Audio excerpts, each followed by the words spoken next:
Hi all, welcome to happy life. ఇవాళ Ganesh Chaturthi special vlog. ఇవాళ ఏమేం స్పెషల్సో అన్నీ మీకు చూపిస్తాము. ఫస్ట్ బెట్టబేడాలు, అవి ఎలా చేస్తారు, దేనికి, అవన్నీ మమ్మీ చెప్తుంది. మమ్మీ చెప్పు. ఫస్ట్ మనం బెట్టబేడాలు ప్రిపేర్ చేసుకోవడానికి బియ్యం పిండి వాటర్తో ముద్దలా చేసుకొని వాటిని చేతితో ప్రెస్ చేసుకొని అందులో ఉండ్రాళ్ళు మేము 3 చేసుకుంటాము. వాటిలో 21 చేయాలి. తుమ్మికూర గసగసాలు పెట్టి వాటిని రెండింటిని జాయింట్ చేసేసుకోవాలి. దానిపైన తాలకలతో ప్లస్ లాగా జాయింట్ చేసేసి అది ఫ్రంట్ సైడ్ బ్యాక్ సైడ్ 2 చేసుకోవాలి. వీటిని మనము మేము మూడు చేసుకుంటాము.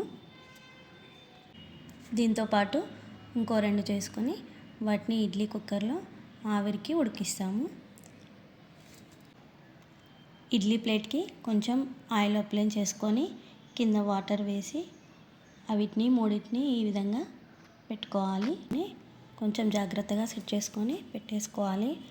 15 మినిట్స్ ఆవిరికి ఉడికించాలి. అలా కొంచెం జాగ్రత్తగా సెట్ చేసుకోవాలి.